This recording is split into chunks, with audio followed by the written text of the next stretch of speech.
Bismillahirrahmanirrahim. Assalamualaikum warahmatullahi wabarakatuh. Bismillahirrahmanirrahim. Wassalatu ala rasulillah wa ala alihi wa sahbihi wa mawala. La hawla wa la quwwata illa billah.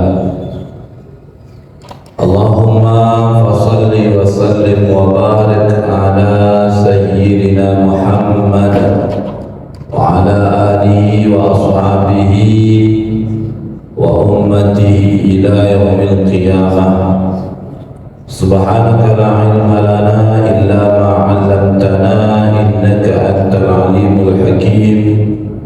Allahumma iftah 'alaina futuhal 'arifin bi hikmatik wansur 'alaina rahmatak wa dzakirna ma nasina وعلمنا ما جهلنا يا ذا الجلال والإكرام.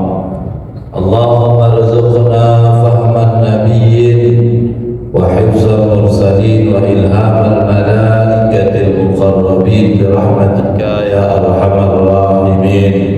آمين يا رب العالمين. أما بعد.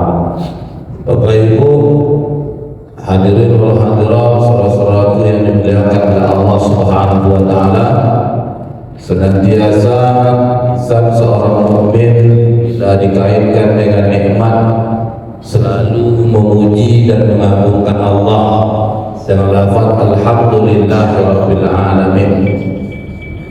Kalau kita coba menghitung nikmat yang Allah berikan kepada kita, maka Allah katakan di Al-Qur'an, wa in ta'uddu ni'matallahi la tuhsuha. La tusuha, pasti kalian tidak bisa menghitungnya. Maka dari itu sudah semestinya kita bersyukur akan nikmat Allah. Mensyukuri nikmat dengan cara menggunakan nikmat untuk taat. Wal amalu bi ta'ati, menggunakan nikmat Allah untuk ketaatan kepada Allah Subhanahu wa taala. Mudah-mudahan kita diberikan kekuatan untuk tetap istiqomah, bersyukur akan nikmat, menggunakan nikmat untuk taat. Bapak Ibu yang berbahagia, seperti biasa di hari Kamis pekan kedua ini kita akan membahas seputar masalah muamalah maliyah. Pada kesempatan yang singkat ini, sebelum kita mendirikan sholat fardhu zuhur berjamaah, Al-Fakir ingin mengulas sedikit bahasan tentang seputar masalah akad di dalam Islam. Bapak Ibu yang berbahagia, seperti kita pahami, akad itu perkara penting dan mendasar di dalam Islam. Ketika membahas masalah muamalah, kadang muamalah itu sah tidak sah ditentukan oleh akadnya. Inilah kenapa kalau kita lihat di dalam banyak ayat, misalkan di surah Al-Maidah, ayat yang pertama Allah berfirman, a'udzubillahi minasyaitonir rajim, ya ayyuhalladzina amanu. Ini seruan keimanan. Siapa mereka yang beriman di sini? Orang yang mengingkari kekufuran dan mengimani ya Allah dan kerasulan Nabi Muhammad sallallahu alaihi wasallam. Mereka lah yang dipanggil, insyaallah kita masuk di dalamnya. Tapi bentuk pengingkaran terhadap kekufuran, yakni dalam bahasa makna lainnya adalah amal soleh, aufu bil uqud. Kalau di dalam tafsir Ibnu Katsir dikutip pendapat ulama, misalkan Ibnu Abbas, dikatakan aufu bil uqud maknanya adalah bil uhud. Bil uqud, bil uhud. Bil uhud itu maknanya janji, sumpah. Jadi orang beriman itu dituntut untuk mentaati akad, transaksi, karena akad transaksi itu adalah janjinya. Janjinya kepada Allah, konsekuensi dari keimanannya kepada Allah dan Rasulullah Muhammad sallallahu alaihi wasallam. Maka dari itu Bapak Ibu yang berbahagia, kita bisa pahami pertama, ketika seorang itu benar beriman, maka dia pasti mentaati akad-akad yang telah dia buat. Al-muslimuna ala syurutihim, Muslim itu terikat dengan akad atau syarat-syarat yang mereka buat. Ketika sudah berakad, maka dia terikat dengan akad tersebut. Bapak Ibu yang berbahagia, oleh karena itu di dalam kitab misalkan Al-Buyuh Al-Qadimah Al-Mu'asyirah ditulis oleh Syekh Yusuf As-Sabatin, Imam Sabatin atau Syekh Yusuf As-Sabatin ini memaknai akad itu aqada jablain. Jadi akad itu secara makna bahasa adalah aqada jablain. Apa itu aqada jablain? Aqada jablain ayyuratul wahid bil akhar, mengikat satu dengan yang lain, sehingga orang yang berakad itu terikat.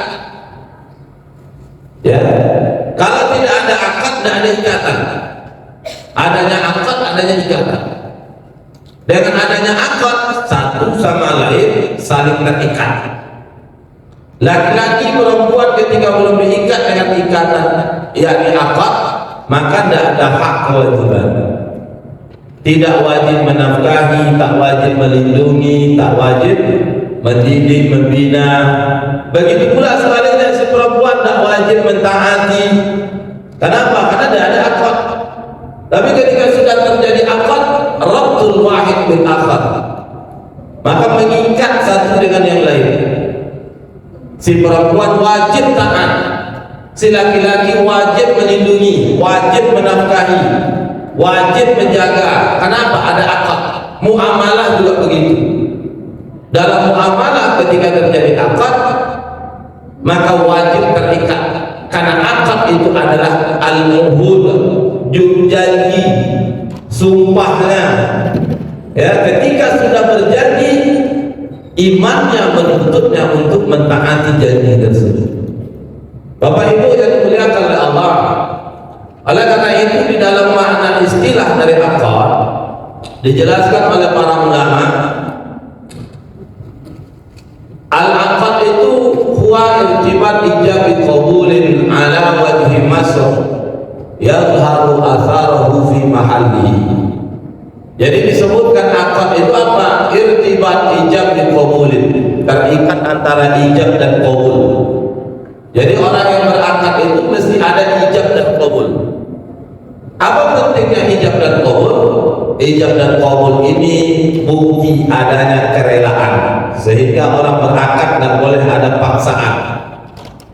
Ya, akad nikah tidak boleh ada paksaan. Kalau ada si perempuan dipaksa, maka pernikahannya tidak masuk, tidak syar'i, tidak sesuai syariat, sehingga akad nikahnya tak sah menurut syariat. Muamalah juga begitu, jual beli tidak boleh ada paksaan, bersirkah tidak boleh ada paksaan, akad upah mengupah kerja, yajir mustajir tidak boleh ada paksaan.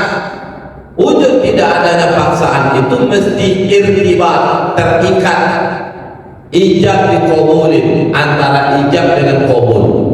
Itu makanya Bapak Ibu, dulu kalau kita ingat-ingat memori lama, orang tua-tua dulu kalau belanja dia ke warung, pasti dia sebelum pulang habis belanja dia mengucapkan, saya beli ya, saya jual. Atau sebaliknya, si penjual yang ngomong, saya jual ya, saya beli. Kenapa ungkapan ini diucapkan oleh orang tua-tua dulu? Karena menunjukkan kerelaan.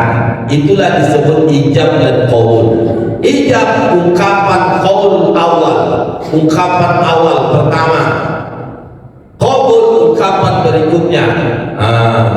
Kalau yang datang dari si penjual, jual ya, beli, jual ya, itu ijab, beli itu qaul.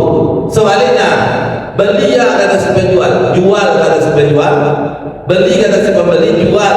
Nah, berarti beli itu ungkapan pertama disebut ijab, ya, jual ungkapan berikutnya disebut qaul. Akad mesti ada ijab dan qaul. Itu makanya Bapak Ibu dalam kajian fikih muamalah maliyah ditinjau fakta PT yang ada hari ini. PT hari ini tidak terjadi ijab dan qaul. Coba cek dalam undang-undang PT, perusahaan perseroan terbatas, yang ada cuma qaul, tidak ada yang namanya ijab. Yang ada cuma kesepakatan mendirikan suatu badan usaha, ya, bergerak di bidang bisnis tertentu dalam tujuan mencari keuntungan. Tapi siapa yang mengijab? Tidak jelas, tidak ada. Yang ada cuma qabul. Maka di PT itu, Bapak Ibu yang berbahagia, secara syariat itu tak memenuhi unsur sigat. Ijab dan qabul tak terpenuhi, yang ada cuma qabul, tak ada ijab. Tapi meski demikian, bagi yang sudah terlanjur mendirikan PT, bisa diperbaiki akadnya dengan memperjelas siapa pihak pemodal, siapa pihak pengelola modal. Dengan menentukan siapa pemodal dengan pengelola, disinilah nanti akan terjadi antara ijab dan qabulnya. Karena yang disebut akad itu irtiba, ijab diqabulin, terikat antara ijab dan qabul. Bapak Ibu yang berbahagia, meski ada ijab dan qabul, ijab qabul itu harus masruh, yazharu masruh, ya. Irtibat ijab bi qabulin ala wajhi masruh, harus syar'i. Apa ukuran syar'inya? Syar'i itu ditentukan oleh dua hal. Pertama, rukunnya harus terpenuhi, syarat-syaratnya harus terpenuhi. Kalau rukun syarat terpenuhi, masruh, ya. Sama dengan sholat. Sholat ini diterima secara fikih, itu terpenuhi rukun syarat. Rukun sholat, syarat-syarat sholat. Apakah syarat wajib, syarat sah, syarat diterimanya sholat? Kalau rukun syarat tidak terpenuhi, maka sholat tidak diterima, tidak sah. Kenapa? Karena tidak memenuhi unsur masruh. Muamalah juga begitu, jual beli harus masruh. Apa ukuran masruh? Terpenuhi rukun dan syarat. Dengan masruhnya akad, ijab dan qabul, yadharu asarahu fi mahallihi, sehingga berdampaklah terhadap objek yang diakadkan. Objeknya apa? Misalkan jual beli makanan. Apa makanan yang dibeli? Misalkan martabak Mesir, atau yang dibeli makanan nasi kotak dari rumah makan tertentu. Ya, kalau rukun syaratnya tidak terpenuhi, Bapak Ibu, maka secara zat nasi kotak yang dibeli halal, tapi secara hukum tidak halal. Kenapa? Karena rukun syarat tak terpenuhi. Contoh, transaksi lewat sistem GoFood. Tengah hari nyantai-nyantai di masjid, malas keluar karena panas, buka handphone pesan makanan pakai GoFood. Ya, beli makanan pakai GoFood. GoFood itu memenuhi, melibatkan tiga pihak. Ada konsumen, ada kurir, ada rumah makan. Nah, ketika konsumen beli makanan, misalkan pesan nasi kotak. Nah, pesan nasi lewat aplikasi, nanti ditampung oleh si kurir. Kurir beli makanan ke rumah makan. Setelah dibeli makanan diantar ke konsumen. Ketika diantar ke konsumen, muncul nanti dua minimal yang dibayar. Pertama, uang makanan yang dipesan, dibeli. Yang kedua, jasa kurir ngantar makanan. Ya, secara rukun terpenuhi, tapi secara syarat tidak. Di mana di dalam syarat akad tidak boleh terjadi dua akad satu transaksi. Seperti dijelaskan misalkan dalam sebuah hadis riwayat Imam Ahmad, Nabi SAW mengatakan dalam sabdanya, "Naha Rasulullah SAW an safqataini fi safqatin wahidatin." Nabi melarang dua akad satu transaksi. Ya, transaksinya satu GoFood, akadnya double. Apa akad double? Ketika dibayar makanan, maka muncul akad jual beli. Ketika dibayar jasa kurir, muncul akad ijarah. Dalam satu waktu, transaksinya GoFood, akadnya double. Dalam transaksi muamalah di dalam Islam, ini masuk transaksi yang tidak masuk. Kalau tidak masuk, yazharu asaruhu fi mahallihi, berdampaklah terhadap objek yang diakadkan. Apa dampaknya? Kalau tidak masuk, objek yang diakadkan menjadi tidak halal. Zatnya halal, tapi hukum mengatakan tidak halal disebabkan oleh akadnya. Maka dari itu Bapak Ibu, kalau kita transaksi online beli makanan seperti ini, ada dua model. Solusinya pakai GoSend, jangan GoFood. Kalau GoSend, kita beli makanan, transfer uangnya, nanti kurir pengantar makanan ke rumah, baru kita bayar jasa kurirnya. Satu transaksi, satu akadnya. Kalau GoFood, satu transaksi, dua akadnya. Melanggar prinsip-prinsip syarat di dalam muamalah di dalam Islam. Bapak Ibu yang berbahagia, inilah pentingnya kita pahami terkait dengan akad ini, sehingga muamalah itu syar'i tidak syar'i bukan dilihat dari siapa yang melakukannya, bukan ditengok dari label yang digunakan, tapi diukur dari akadnya, syar'i atau tidak. Kalau syar'i akadnya, maka muamalahnya syar'i. Kalau syar'i akadnya, maka objeknya menjadi halal. Kalau tidak syar'i akadnya, maka objeknya menjadi tidak halal. Itulah makanya kenapa pertemuan-pertemuan sebelumnya kami membahas ada 3 jenis harta haram. Haram karena zatnya haram, dijelaskan oleh Nas. Haram karena milik orang lain yang kita ambil karena kecurangan. Yang ketiga ada haram karena akad. Nah, haram karena akad disebabkan oleh akadnya tidak masruh, tak terpenuhi unsur rukun dan syarat akad. Semoga ada hikmah dan manfaatnya dari apa yang kami sampaikan. Semoga dari kajian singkat pada siang ini kita bisa terdorong untuk lebih mengkaji muamalah maliyah di dalam Islam ini, sehingga ketika kita punya harta itu tidak sekedar aman dari zat yang haram, tidak sekedar aman dari milik orang yang tidak kita ambil, tapi juga aman syar'i secara akadnya. Karena ketika aman dari 3 jenis ini, haram zat, haram milik orang, haram akad, maka yang kita miliki itu sesuatu yang halal.